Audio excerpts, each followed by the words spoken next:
अरब शरीफ में 1922 तक तुर्की की हुकूमत थी, जिसे खिलाफत उस्मानिया के नाम से जाना जाता है, जबकि 1922 से पहले सऊदी अरब का नाम सऊदी अरब नहीं बल्कि हिजाज मुकद्दस था। खिलाफत उस्मानिया दुनिया के 3 बरआज़मों पर 623 साल तक कायम रही। लेकिन क्या आप जानते हैं कि खिलाफत उस्मानिया को किसने और किस तरह खत्म किया?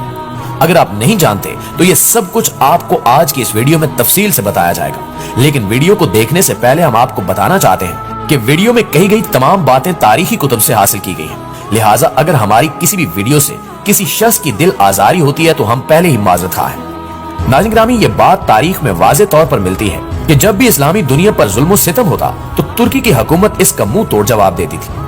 यही वजह है कि अमेरिका, बरतानिया और यूरोपियन ममालिक को अगर सबसे ज्यादा खौफ था तो वह खिलाफत उस्मानिया का था। इनको मालूम था कि जब तक खिलाफत उस्मानिया कायम है तब तक हम मुसलमानों का कुछ भी बिगाड़ नहीं सकते। लिहाजा अमेरिका और यूरोप ने खिलाफत उस्मानिया को खत्म करने की साजिश शुरू कर दी और फिर 19वीं सदी में सल्तनत उस्मानिया और रूस के दरमियान बहुत सी जंगें भी हुई। चूंकि मक्का और मदीना मुसलमानों के नजदीक काबिल एहतराम है, इसलिए सबसे पहला फितना वहीं से शुरू करवाया गया।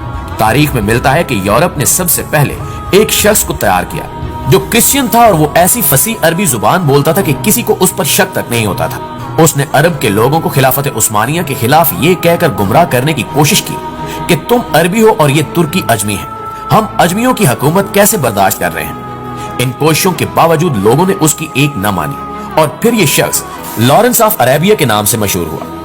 नाज़रीन ग्रामी, इसके बाद अमेरिका ने एक और शख्स को तैयार किया जिसका नाम मोहम्मद बिन अब्दुल वहाब था। इब्ने अब्दुल वहाब नजदी की मुलाकात अरब के एक सौदागर से हुई जिसका नाम इब्ने सऊद था। उसने इब्ने सऊद को अरब का हुक्मरान बनाने का लालच दिया। फिर इब्ने सऊद ने मक्का, मदीना और ताइफ में तुर्की के खिलाफ जंग शुरू कर दी। मक्का, मदीना और ताइफ के लाखों मुसलमान इब्ने सऊद की डाकू फौज के हाथों शहीद हुए। जब तुर्की ने देखा कि इब्ने सऊद हमें अरब से निकालने और खुद अरब पर हुकूमत करने के लिए मक्का, मदीना और ताइफ के बेकसूर मुसलमानों को शहीद कर रहा है, तब तुर्की ने आलमी तौर पर यह ऐलान कर दिया कि हम इस पाक सरजमीन पर कत्लो गारत पसंद नहीं करते। इसी वजह से खिलाफत उस्मानिया को खत्म कर दिया गया, जिसकी वजह से 40 नए ममालिक वजूद में आए। फिर अरब और सारी दुनिया के मुसलमानों का जवाल शुरू हुआ और हिजाज मुकद्दस का नाम 1400 साल की तारीख में पहली बार बदला गया और इब्ने सऊद ने हिजाज मुकद्दस का नाम अपने नाम पर सऊदिया रख दिया। इस फितने का जिक्र अहादीस में भी मिलता है और इसी वजह से सरकार दो आलम सल्लल्लाहु अलैहि वसल्लम ने सऊदी अरब के शहर नजद के बारे में दुआ नहीं फरमाई थी। तारीख में मिलता है कि इसी नजद में इब्ने अब्दुल वहाब पैदा हुआ जिसने एक नए मजहब की बुनियाद डलवाई और यही शहर मसीलमा कजाब का जाय पैदाइश भी है। लेकिन दुनिया भर के मुसलमानों की आंखों में धूल झोंकने के लिए अंग्रेजों ने इस नजद शहर का नाम तब्दील करके रियाज रखवा दिया, जो आजकल सऊदी अरब का दारुल हुकूमत है। जन्नतुल बकी और जन्नतुल मुअल्ला में सहाबा कराम अजमाइन के मज़ारात पर बिल्डोजर चलाया गया और तमाम कब्रों की बेहुरमती की गई। हरम शरीफ के जिन दरवाजों के नाम सहाबा और अहले बैत के नाम पर थे, उनका नाम आले सऊद के नाम पर रखा गया। अंग्रेजों ने अपनी इसी साजिश की कामयाबी पर 1962 में लॉरेंस ऑफ द अरेबिया के नाम से फिल्म भी बनाई, जो बहुत ज्यादा देखी जा चुकी है। जिस दिन इब्ने सऊद अरब का बादशाह बना, उस दिन एक जश्न हुआ। उस जश्न में अमेरिका, बरतानिया और दीगर ममालिक के प्राइम मिनिस्टर्स इब्ने सऊद को मुबारकबाद देने पहुंचे थे। कल जिस अरब के नाम से पूरी दुनिया लर्ज़खेज़ थी, आज वही सऊदी अरेबिया अपनी गैरत बेचकर अमेरिका के इशारे अबरू पर नाचने लगा और आज भी नाच रहा है, जिसकी वजह से पूरी इस्लामी दुनिया निहायत ही शर्मिंदा है। नाज़रीन ग्रामी, तारीखी तनाजुर में देखा जाए तो अरबों की ज़बूहाली और ज़मीर फरोशी की बला किसी आफ़ते नागहानी की तरह अचानक ही नमूदार नहीं हुई, बल्कि यहूद व नसारा की हमारे खिलाफ की जाने वाली बरसों की साजिशी मेहनत का नतीजा है।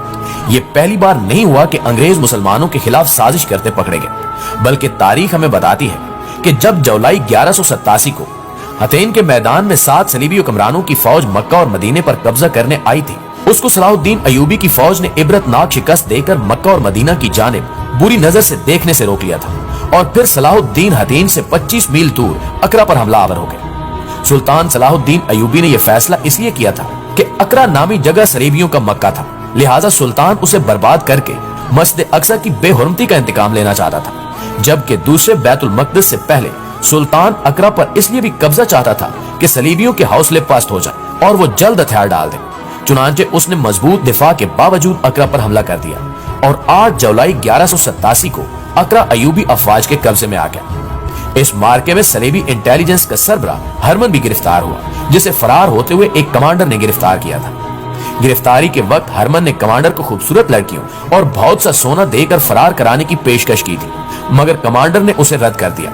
हरमन को जब सुल्तान सलाहुद्दीन अयूबी के सामने पेश किया गया तो उसने गिरफ्तार करने वाले कमांडर को खिराजे तहसीन पेश करते हुए सुल्तान से कहा कि सुल्तान मुअज्जम, अगर आपके तमाम कमांडर इस किरदार के हैं जो मुझे पकड़ कर लाया है, तो मैं आपको यकीन से कहता हूं कि आपको बड़ी से बड़ी फौज भी यहां से नहीं निकाल सकती। उसने मजीद कहा कि सुल्तान मुअज्जम, आपका जासूसी का निजाम निहायत ही कारगर है। आप सही वक्त और सही मकाम पर जरब लगाते हैं, मगर मैं आपको यह बताना चाहता हूं कि यह सिर्फ आपकी जिंदगी तक है, क्योंकि हमने आपके यहाँ जो बीज बोया है वो जाया नहीं होगा। आप चूंकि ईमान वाले हैं इसलिए आपने बेदीन अनासिर को दबा लिया, लेकिन हमने आपके उमरा के दिलों में हुकूमत, दौलत, लज्जत और औरत का नशा भर दिया है। लिहाजा आपके जानशीन इस नशे को उतार नहीं सकेंगे और मेरे जानशीन इस नशे को तेज करते रहेंगे। ये जंग जो हम लड़ रहे हैं, ये मेरी और आपकी या हमारे बादशाहों की जंग नहीं है, बल्कि ये कलीसा और काबा की जंग है जो हमारे मरने के बाद भी जारी रहेगी। अब हम मैदान जंग में नहीं लड़ेंगे और ना ही हम कोई मुल्क फतह करेंगे, बल्कि हम मुसलमानों के दिलो दिमाग को फतह करेंगे। हम मुसलमानों के मजहबी अकायद का मुहासरा करेंगे। हमारी लड़कियां, हमारी दौलत और हमारी तहजीब की कशिश, जिसे आप बेहयाई कहते हैं, इस्लाम की दीवारों में शगाफ डालेगी। फिर मुसलमान अपनी तहजीब से नफरत और यूरोप के तौर तरीकों से मोहब्बत करेंगे। वो वक्त आप नहीं देखेंगे और ना ही मैं देखूंगा, लेकिन हमारी रूहें देखेंगी। प्यारे दोस्तों, सुल्तान सलाहुद्दीन अयूबी जर्मन नजाद हरमन की बातें बड़े गौर से सुन रहे थे। हरमन कह रहा था कि सुल्तान मुअज्जम, आपको मालूम है कि हमने अरब को मैदान जंग क्यों बनाया? सिर्फ इसलिए कि सारी दुनिया के मुसलमान इस खित्ते की तरफ मुंह करके इबादत करते हैं और यहाँ मुसलमानों का काबा है। हम मुसलमानों के इस मरकज को खत्म कर रहे हैं। आप आज बैतुल मक़दस को हमारे कब्जे से छुड़ा लेंगे, लेकिन जब आप दुनिया से उठ जाएंगे, मस्जिद अक्सा फिर हमारी इबादत गाह बन जाएगी। मैं जो पेशगोई कर रहा हूँ ये अपनी और आपकी कौम की फितरत को बड़े गौर से देखकर कर रहा हूँ। हम आपकी कौम को रियासतों और मुल्कों में तकसीम करके इन्हें एक दूसरे का दुश्मन बना देंगे और फलस्तीन का नामो निशान भी नहीं रहेगा। यहूदियों ने आपकी कौम के लड़कों और लड़कियों में लज्जत प्रस्ती का बीज बोना शुरू कर दिया है। इनमें से अब कोई नूरुद्दीन जंगी और सलाहुद्दीन अयूबी पैदा नहीं होगा।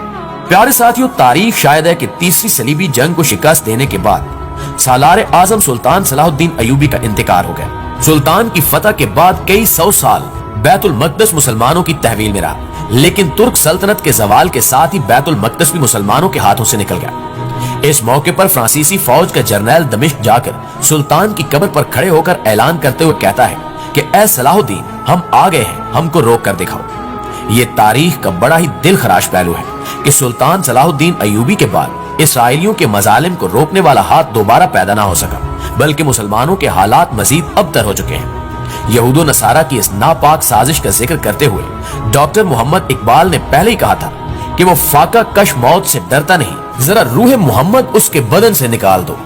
फिक्र अरब को देखकर फिरंगी तखय्युलात, इस्लाम को हिजाज और यमन से निकाल दो। दुआ है कि अल्लाह ताला हर मुसलमान को अपना माजी याद रखने और मुस्तकबिल की फिक्र करने की तौफीक अता फरमाए। आमीन।